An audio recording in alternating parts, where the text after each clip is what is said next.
संतोष का महत्व बुद्ध की नज़र में। बुद्ध ने मुस्कुराते हुए कहा, सच्चा सुख बाहरी वस्तुओं में नहीं बल्कि भीतर के संतोष में है।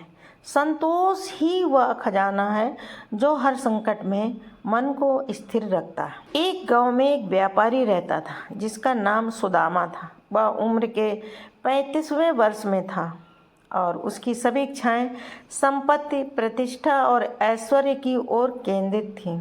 उसने बहुत मेहनत से अपना व्यापार खड़ा किया, परंतु उसका मन हमेशा अधूरा और असंतुष्ट रहता था।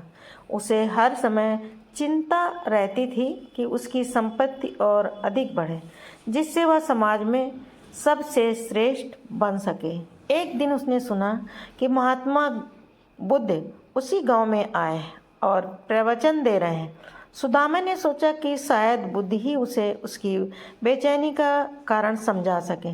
वह बुद्ध के पास पहुंचा और निवेदन किया, भगवान, मैंने जीवन में सब कुछ हासिल कर लिया है, लेकिन फिर भी मेरे मन में संतोष नहीं है। मुझे हमेशा लगता है कि मुझे और अधिक चाहिए। कृपया बताइए कि मुझे क्या करना चाहिए।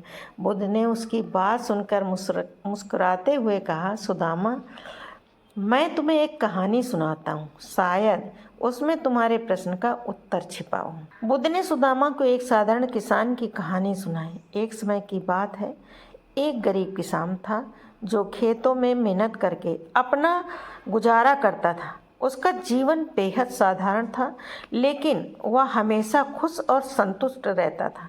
एक दिन एक धनी व्यापारी उसके पास आया और उसने पूछा, तुम्हारे पास ना तो धन है ना संपत्ति, फिर भी तुम इतने खुश कैसे हो? क्या तुम्हें और कुछ पाने की इच्छा नहीं होती? किसान मुस्कुराकर बोला, मेरे पास जो कुछ है मैं उसमें संतुष्ट हूँ। मुझे आवश्यकता से अधिक पाने की लालसा नहीं है। मेरे लिए सच्चा सुख इसी में है कि मैं जो कर सकता हूँ उसे पूरी निष्ठा से करूँ और जो मिल जाए उसे स्वीकार करूं। यह सुनकर व्यापारी को बहुत हैरानी हुई और वह सोचने लगा कि कैसे यह गरीब व्यक्ति मुझसे ज़्यादा खुश है।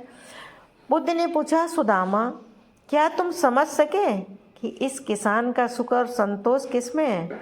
सुदामा ने सिर झुकाकर जवाब दिया, भगवान, उसका संतोष अपनी इच्छाओं पर नियंत्रण में है। उसे जो भी मिल रहा वह उसी में प्रसन्न था। उसे बाहरी चीज़ों में सुख की तलाश नहीं थी। बुद्ध ने कहा, सही कहा सुदामा, संतोष वह धन है जो तुम्हारे भीतर है। जब व्यक्ति अपनी इच्छाओं और लालसाओं का त्याग करता है और जो उसके पास है उसे स्वीकार करता है, तब वह सच्चे सुख का अनुभव करता है।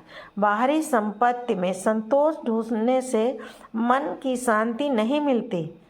इसके लिए अपने भीतर झांकना आवश्यक है। बुद्ध के इन शब्दों ने सुदामा के मन पर गहरा असर डाला। उसने महसूस किया कि उसके असंतोष का कारण उसका अति आकांक्षी स्वभाव था। उसने संकल्प किया कि वह अब अपनी इच्छाओं पर नियंत्रण करेगा और अपनी मेहनत और स्थिति में संतुष्ट रहकर जीवन जिएगा। कुछ ही समय में सुदामा के जीवन में बड़ा बदलाव आ गया। उसका मन अब पहले की तरह बेचैन नहीं था और उसने खुद को जीवन के हर पहलू में संतोष का अनुभव करते हुए पाया। अब उसे महसूस हुआ कि सच्चा सुख धन में नहीं बल्कि संतोष में है। सच्चा सुख बाहरी संपत्ति में नहीं बल्कि भीतर के संतोष में छिपा है। संतोष ही वह अमूल्य धन है जो हर परिस्थिति में मन को स्थिर और प्रसन्न रखता है।